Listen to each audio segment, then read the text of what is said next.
नमस्कार, खबरें खेती में आप सभी किसान भाइयों बंधुओं का स्वागत है। मैं हूं रूपम। अब आइए सबसे पहले एक नजर डालते हैं आज क्या है खास कृषि समाचार में। बिहार के किसान अब समूह में करेंगे खेती। अभी लीची की फसल को स्टिक बग कीट से बचाए किसान। और पूसा विशाल सम्राट HM12 सोनो प्रभेद से करे गर्मा मूंग की खेती। और अब खबर विस्तार से।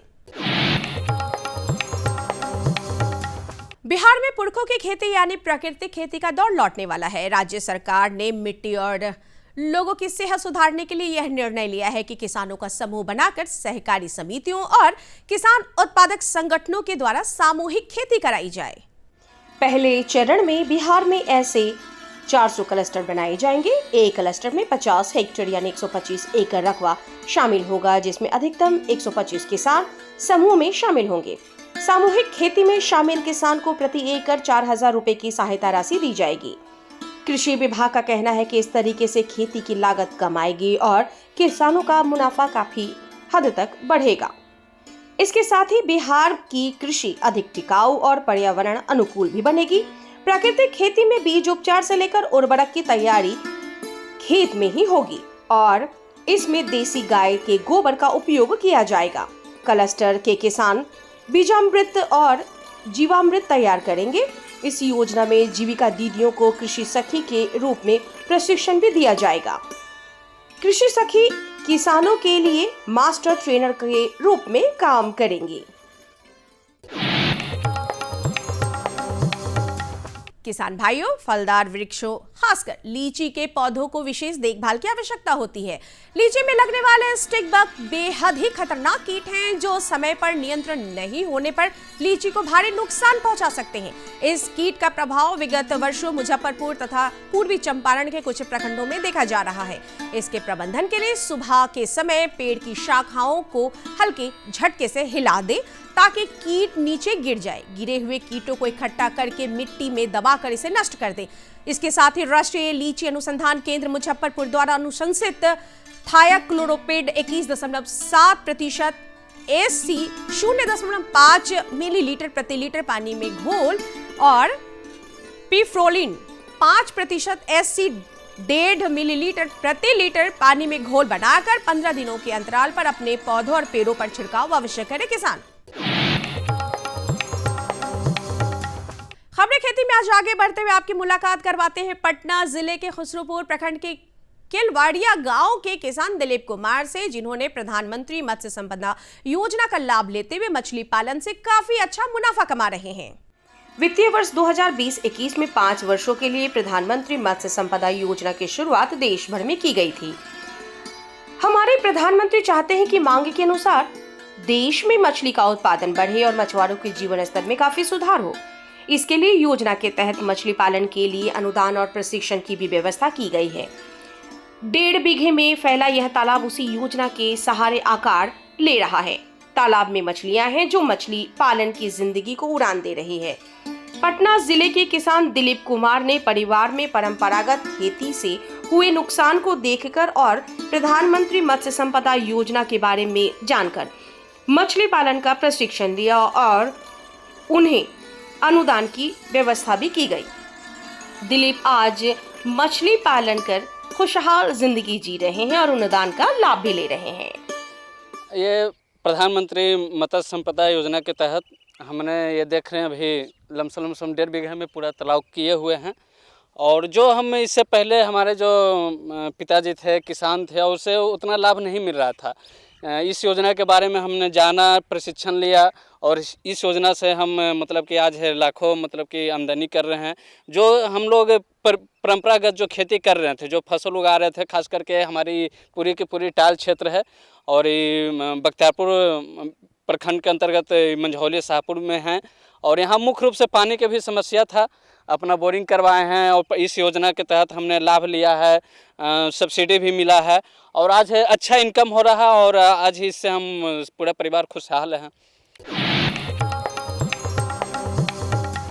किसान भाइयों, अभी गर्मी के मौसम में पौधों में नमी की कमी होने लगती है। इसलिए अगर आप फलदार वृक्ष लगाने की सोच रहे हैं तो वृक्ष लगाने के स्थान पर अभी गड्ढा खोदकर छोड़ दें। खेत की मेड़ को खुरपी से खरोच दें ताकि इसमें कीट के जो अंडे हैं वे मर जाए। किसान भाइयों, गर्मी का मौसम आरंभ हो चुका है। इस समय पौधे में नमी जो है नमी की कमी हो जाती है मौसम में, और इस समय आप जो फलदार वृक्ष जो आपको लगाना है उसके लिए आप पहले से तैयारी कर लें। गड्ढे जो है पहले से आप इस समय आप खोद के छोड़ दें, इच्छित दूरी जिसमें आपको लगाना है उस पर छोड़ दें, और साथ ही मेड़ जो है मेड़ को आप खुरपी से खरोच दें ताकि उसमें जो कीट के जो वो अंडे हैं वो ताकि वो मर जाएं। किसान भाइयों, इस समय आप गर्मी यानी जायद में बोई जाने वाली मूंग की बुवाई कर सकते हैं। मूंग जैसी दलहनी फसलों की बुवाई से यह फायदा होता है कि यह खेत में नाइट्रोजन की मात्रा को काफी बढ़ाती है और दूसरे फसलों में बढ़िया उत्पादन भी मिलता है। पूसा विशाल, सम्राट, HM12, सोनो आदि किस्मों को कृषि वैज्ञानिक गर्मा मूंग के उन्नत प्रभेद मानते हैं। गर्मा मूंग एक अच्छा विकल्प होता है क्योंकि ये जो है 70 से 100 दिन में पक जाती है, और इसका अगर हम उपयोग कर लेते हैं तो जो है एक अच्छी फसल 70 से 100 दिन मिल जाती है, जो कि हमें 10 से 15 कुंटल प्रति हेक्टेयर की दर से जो है हमें मूंग मिल जाती है, जिसमें अच्छा सुपाच्य प्रोटीन होता है। अगर इसकी बात करें कि हम कौन कौन सी प्रजातियां लगा सकते हैं तो उसमें आप पूषा विशाल है, HM12 और 16, ये 2-3 ऐसी प्रजातियाँ हैं जिनका आप प्रयोग कर सकते हैं। साथ ही साथ अगर आपको सम्राट या सोना नाम की प्रजाति मिल जाती है, इसका भी आप चयन कर सकते हैं। आइए अब एक नजर डालते हैं मंडी के ताजा भाव पर। वर्तमान बाजार दरों के अनुसार बिहार की विभिन्न मंडियों में चावल का अधिकतम मूल्य 3200 रुपए प्रति क्विंटल जबकि न्यूनतम मूल्य 2900 रुपए प्रति क्विंटल दर्ज किया गया है। वहीं वर्तमान बाजार दरों के अनुसार बिहार की विभिन्न मंडियों में गेहूं का अधिकतम मूल्य 2600 रुपए प्रति क्विंटल है और जबकि न्यूनतम मूल्य 2530 रुपए प्रति क्विंटल है। और चलते चलते किसान भाइयों, आप देखिए मौसम का पूर्वानुमान। मौसम विभाग से प्राप्त जानकारी के अनुसार 10 से 12 किलोमीटर प्रति घंटे की रफ्तार से हवाएं भी चलेंगी। अधिकतम तापमान 40 डिग्री सेल्सियस जबकि न्यूनतम तापमान 21 डिग्री सेल्सियस के आसपास संभावना बताई गई है। आसमान में बादल छाए रहेंगे लेकिन उमस भरी गर्मी से जनजीवन बेहाल होगा। इस मौसम में पशुपालकों को सलाह दी जाती है कि वे पशुओं को साफ और ताजा पानी पिलाएं और उनके आहार में मिनरल जरूर शामिल करें। अभी खासकर दुग्धारू पशुओं पर विशेष ध्यान देने की आवश्यकता है। नमस्कार किसान भाई बहनों, कृषि दर्शन कार्यक्रम में मैं पूनम आप सभी का स्वागत करती हूं। किसान भाई बहनों, कृषि दर्शन कार्यक्रम के जरिए हमने अभी आपको खेती-बाड़ी, मंडी भाव, उपकरण, सफलता की नई कहानी, तकनीक और साथ में दिखाया मौसम का हाल, खबरें खेती के माध्यम से। तो दर्शकों, हम कृषि दर्शन कार्यक्रम के जरिए समसामयिक विषयों से जुड़ी जानकारी के साथ साथ सरकार की योजनाओं से जुड़ी जानकारी भी आपको फिल्मों के माध्यम से दिखाते हैं। कार्यक्रम में आगे बहुत कुछ है, फिलहाल लेते हैं एक छोटा सा ब्रेक। हर जोखिम से निकल कर फसल आए, सुरक्षित हो जाए, फसल बीमा से हर किसान अब आत्मनिर्भर हो जाए। अब सूखा पड़े या बाढ़ आ जाए कोई डर नहीं, अब ओले पड़े या कीट पतंगे फसल खा जाए कोई फिक्र नहीं। अब कैसी भी आपदा हमारी फसल पे आ जाए, क्षति होने पर हमारे दावों का उचित भुगतान मिलता है क्योंकि हमने लिया है प्रधानमंत्री फसल बीमा। बुआई से फसल कटाई तक हर जोखिम का दावा, न्यूनतम प्रीमियम पर अधिकतम भुगतान का वादा। योजना से हर साल जुड़ रहे हैं 5 करोड़ से ज्यादा किसान। अब आपकी है बारी। नजदीकी कृषि कार्यालय, सहकारी समिति, बैंक शाखा, अधिकृत बीमा कंपनी या जन सेवा केंद्र में स्वेच्छा से करा सकते हैं पंजीकरण। फसल बीमा पोर्टल या फसल बीमा ऐप द्वारा भी किया जा सकता है पंजीकरण। प्रधानमंत्री फसल बीमा योजना, आपकी फसलों का संपूर्ण सुरक्षा कवच। कृषि एवं किसान कल्याण मंत्रालय, भारत सरकार। अरे भाई, सुना नहीं क्या? KCC ने किसानों का जिंदगी बदल दिया है। देश के छोटे किसान 1,60,000 रुपये तक का कर्ज बिना किसी गारंटी को ले पाएंगे। ब्याज खोरों से भी पीछा छूटा। मैं तो जैविक खेती का पूरा सामान मंगा लिया। KCC का भी कोई दबाव नहीं है। ब्याज चुकाने के लिए पूरा 1 साल मिलता है। समय पर भुगतान करने पर केवल 4% के सालाना ब्याज पे लोन मिल गया मुझे। अपना आधार कार्ड, लेटेस्ट फोटो और ज़मीन के कागजात लेके अप्लाई करो बस। और नामांकन भरने के लिए जेब भी ढीली नहीं करनी पड़ी।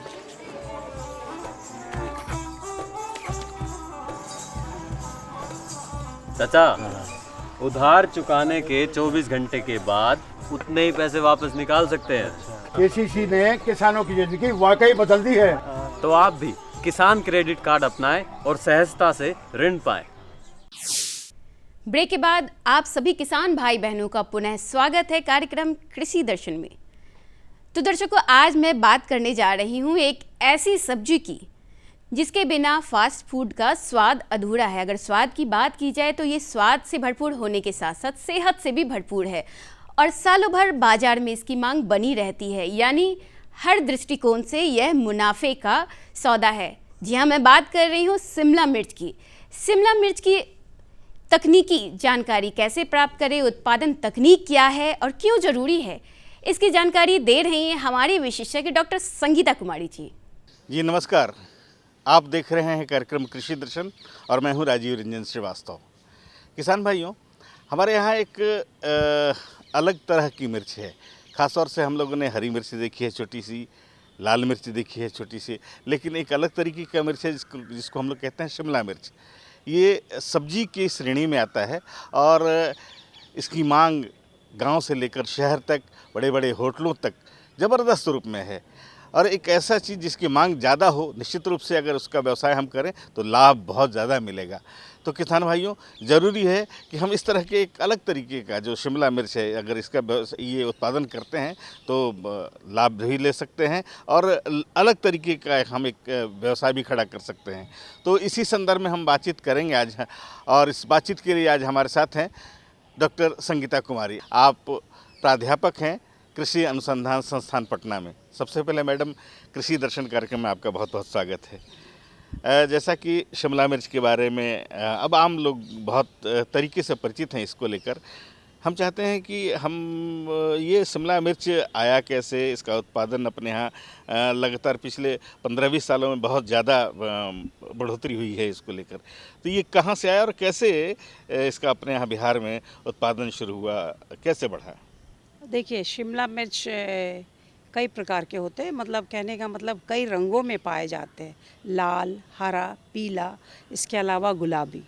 तो जैसे समय के साथ चीज़ों में बदलाव आया है, जैसे कि खान पान में भी बदलाव आया है, भोजन में परिवर्तन आया है, तो इसी संबंध में हमारा भोजन में जो बदलाव आया है तो शिमला मिर्च का भी लोग प्रयोग करना सीख गए हैं, इसको खाना सीख गए हैं। ये इसमें इसके औषधीय गुण भी बहुत है शिमला मिर्च का, और उसमें बहुत आयत मात्रा में प्रोटीन ए और विटामिन ए, विटामिन सी तथा आयरन बहुत ही मात्रा में पाया जाता है। तो इस कारण इसका औषधीय गुण है। और हम देख रहे हैं कि जैसे जैसे समय की मांग हो रही है, हमारे बिहार के परिप्रेक्ष्य में अगर देखते हैं तो नालंदा में जहाँ सब्ज़ी बहुत आयत मात्रा में उगाया जाता है तो शिमला मिर्च उगाते हैं, और लोग खासकर इसको ओपन में उगा रहे हैं, ज़्यादातर ओपन में, और कहीं कहीं शेडनेट में भी लोग उगा रहे हैं। तो शेडनेट में उगाने का अपना ही फ़ायदा है कि रोग और कीट से इस फसल को बचाया जा सकता है, चूँकि ये और इसको खुले जगहों में भी हम इसको लगा सकते हैं। और ये ऐसी सब्ज़ी है कि हम इसको साल में 3 बार ले सकते हैं। तो इस परिप्रेक्ष्य में देखते हैं कि चूँकि ये सब्ज़ी जिसको हम विदेशी सब्ज़ी बोलते हैं, तो विदेशी सब्ज़ियों के अंतर्गत भी आ सकता है तो विदेशी, पर अपने बिहार में भी काफ़ी मात्रा में उगाया जा सकता है। बाढ़ इलाका में औरंगाबाद के कई किसान इसकी उपज लेते हैं, और इसकी खेती करने से क्या है कि कम से कम हमको सालाना 3 से 5 लाख प्रति हेक्टेयर की आमदनी अगर वैज्ञानिक तरीके से इसकी खेती की जाए तो मिल सकता है। इतनी आमदनी हमारे किसान भाई इससे ले सकते हैं, 3 लाख से 5 लाख अमूमन। बड़ी अच्छी बात आपने बताई कि शिमला मिर्च औषधीय भी है, तो ये अपने आप में बहुत ही महत्वपूर्ण है। हम ये जानना चाहेंगे मैडम आपसे कि इसके लिए किस तरह की ज़मीन चाहिए, किस तरह की मिट्टी चाहिए जिसमें कि इसको हम खेती कर सकें, और क्या तरीका होगा जिस तरीके से हम इसकी बुआई कर सकेंगे आगे की ओर? ये जो पौधा है तो कुछ तो झाड़ीनुमा होता है और कुछ थोड़ा सा वो लतरने वाली भी, ऊपर फैलने वाले भी होती हैं मिर्च की तरह, लेकिन इसकी पत्तियां बड़ी बड़ी होती हैं। तो जैसे आप देखते हैं इसकी खेत बलुई दोमट मिट्टी जहाँ जिसमें कि ऑर्गेनिक जो है कार्बन कंटेंट बहुत अच्छी मात्रा में हो, कहने का मतलब जीवाणु जो है उस मिट्टी में प्रचुर मात्रा में हो, और जहाँ जल जमाव ना हो, और वैसे जगह जहाँ पर धूप आता रहे, छाया में इसको नहीं उगाया जा सकता है। और ये जो है फसल सबसे पहले इसकी खेत की मिट्टी को बहुत अच्छे से इसको समतल करना पड़ता है। 3-4 जुताई करने के बाद उसमें पाटा चला देते हैं, उसके बाद ही इसकी रोपाई करते हैं। जब इसकी रोपाई की जाती है तो रोपने से पहले हम इसकी जो बीज आप बिचड़ा नहीं खरीद कर लाइए, इसको बिचड़ा खुद ही तैयार हमारे किसान बंधु कर ले, क्यों तो बहुत अच्छा रहेगा। ठीक है, डायरेक्ट सोइंग इसको नहीं करते हैं, पहले इसकी बिचड़ा तैयार करते हैं। तो बिचड़ा तैयार करने का है कि नर्सरी हम इसको बना लें, और नर्सरी तो एक तरीका है, लेकिन चूँकि इसका बीज बहुत ही महंगा आता है तो इसको हम प्रोट्रेज में जो ट्रे मिलता है उसमें छोटे छोटे छिद्र बने रहते हैं, मतलब 98 छिद्र हो गया या कुछ 75 सीड 50 सीड की कैपेसिटी वाले, वो प्रोट्रेज कहलाते हैं। उसी प्रोट्रेज में हम जो माध्यम है वर्मीकोलाइट, परलाइट और कोकोपिट, इसकी जो मात्रा है 1:1:2, कहने का मतलब एक हिस्सा हमारा वर्मीकोलाइट, एक हिस्सा परलाइट और 2 हिस्सा कोकोपिट उस प्रोट्रेज में हम डाल देंगे, और उसमें एक छिद्र में एक ही बीज डालेंगे, और उसके बाद हम इसको झरने से पटवन कर देंगे। तो इससे होता क्या लाभ है कि हर एक बीज से एक पौधा अंकुरित हो जाता है, तो यहाँ जो पौधे की क्षति नहीं होती। अगर डायरेक्ट हम सीड में ये ज़मीन में इसकी बीज की रोपाई करते हैं सीडलिंग तैयार करने के लिए, बिचड़ा तैयार करने के लिए, तो हो सके कि उतना सफलता ना मिले जितना कि हम प्रोट्रेज में बीज लगा करके इसका बिचड़ा तैयार करें। तो हमारे किसान बंधु को नई नई पद्धतियाँ जो आ रही हैं उसको अपनाना चाहिए। मैडम, हमारे किसान बंधु सोच रहे होंगे कि इसका बीज कहाँ से हमें उपलब्ध हो सकेगा, और बीज उपलब्ध हो गया तो फिर बुआई तो कर लेंगे जैसा कि आपने बताया उस पूरी प्रक्रिया से, और फिर आगे चलकर इसमें खाद पानी की कब व्यवस्था करनी पड़ेगी, इन सारी चीज़ों के बारे में एक मोटा मोटी आप हमें हमारे किसान बंधुओं को बताएं। इसकी उन्नत किस्में कैलिफोर्निया वंडर हो गया, येलो वंडर हो गया, रॉयल वंडर, अर्का बसंत और ग्रीन ग्लो हो गया, पूसा दीप्ति हो गया, कई सारे किस्में इसमें हैं, जिसमें कि लाल भी पाया जाता है, हरा भी, थोड़ा डार्क गुलाबी भी, पीला भी। तो जब खाद पानी की बात आती है तो किसान बंधु को हर हमेशा अपनी खेत की मिट्टी की जांच करवा ले, उसके बाद ही खाद उसमें उर्वरक डाले। तो खाद डालने का बेहतरीन जो समय है, NPK की मात्रा खेत हमने तैयार कर लिया, जब हम लगाते हैं खेत में तो हमारा इसमें वर्मी कंपोस्ट जो गोबर की खाद 25 क्विंटल प्रति हेक्टेयर के रूप में डालते हैं, और साथ ही साथ NPK की मात्रा 250-150 NPK kg प्रति हेक्टेयर के रूप में खेत में डाला जाता है। और लगाने के तुरंत बाद ही, और शाम को कोशिश करें कि पौधरोपण शाम को ही समय करें और उसमें थोड़ी हल्की सिंचाई कर दें। डॉक्टर संगीता कुमारी जी, आपने हमारे किसान बंधुओं को शिमला मिर्च के उत्पादन के संदर्भ में इतनी अच्छी जानकारी दी, इसके लिए आपका बहुत बहुत शुक्रिया। दर्शकों, अभी आपने शिमला मिर्च की उत्पादन तकनीक को समझा। अब बढ़ते हैं कार्यक्रम के अगले पड़ाव की ओर, जो है भारत सरकार के कृषि मंत्रालय की योजनाओं में से एक, और साथ में हमारे प्रधानमंत्री जी की पहल पर हमारे किसान भाइयों के लिए योजनाओं में से एक योजना से जुड़ी हमारी यह खास फिल्म। तो आइए इसे देखते हैं और समझते हैं। मधु क्रांति, एक नए युग का आगाज। मधु क्रांति विकास के नए रास्ते खोल रही है, मधुमक्खी पालकों के जीवन स्तर को बेहतर बना रही है, साथ ही पूरी दुनिया में शहद के क्षेत्र में भारत को एक नई पहचान दिला रही है। भारत सरकार मधुमक्खी पालकों की आय को बढ़ाने और उन्हें आत्मनिर्भर बनाने के उद्देश्य से देश में मधुमक्खी पालन के संवर्धन और विकास के लिए सभी आवश्यक सहायता प्रदान कर रही है। माननीय प्रधानमंत्री के दूरदर्शी नेतृत्व में कृषि सहित मधुमक्खी पालन को बढ़ावा देने के लिए अनेक कदम उठाए गए हैं। किसान तरक्की की राह पर आगे बढ़ रहे हैं। अगर कोई सक्सेस स्टोरी मीठी मुस्कान भी बिखेरे और स्वाद में भी मिठास भरे, तब तो आप इसे जरूर सोने पर सुहागा कहेंगे। हमारे किसान इन दिनों शहद के उत्पादन में ऐसा ही कमाल कर रहे हैं। शहद की मिठास हमारे किसानों का जीवन भी बदल रही है, उनकी आय भी बढ़ा रही है। मधुमक्खियां न सिर्फ शहद देती हैं, बल्कि पर्यावरण और कृषि के लिए भी आवश्यक हैं। यूं तो भारत में लंबे समय से लोग मधुमक्खी पालन का काम पारंपरिक तरीकों से करते आ रहे हैं, लेकिन आज के समय में इस क्षेत्र में अपार संभावनाएं भी हैं और जरूरत भी है। मधुमक्खियों की इसी जरूरत और योगदान का जश्न मनाने और इसे और बारीकी से समझने के लिए ही मनाया जाता है विश्व मधुमक्खी दिवस। इसी आवश्यकता को समझते हुए 2020 में राष्ट्रीय मधुमक्खी पालन और शहद मिशन की शुरुआत हुई। उद्देश्य स्पष्ट था, मधुमक्खी पालन के कार्य को वैज्ञानिक और तकनीकी रूप से विकसित करना और ज्यादा से ज्यादा लोगों को इसके लिए प्रोत्साहित करके मधु क्रांति के सपने को साकार करना। मधुमक्खी पालन से मिलने वाले उत्पाद जैसे शहद, बी वैक्स, रॉयल जेली और पॉलन आदि कई क्षेत्रों में प्रयोग किए जाते हैं। माननीय प्रधानमंत्री जी के प्रोत्साहन से और कृषि मंत्री जी के मार्गदर्शन से आज राष्ट्रीय मधुमक्खी पालन और शहद मिशन सफलता का पर्याय बन चुका है। न केवल ये देश के किसानों के लिए आय बढ़ाने का एक साधन बना है, बल्कि तमाम लोगों के जीवन को बेहतर बनाने के साथ साथ देश के आर्थिक विकास में भी योगदान दे रहा है। 2013-14 में उत्पादन 76,000 मीट्रिक टन से बढ़कर 2022-23 में 1,40,000 मीट्रिक टन से अधिक हो गया है।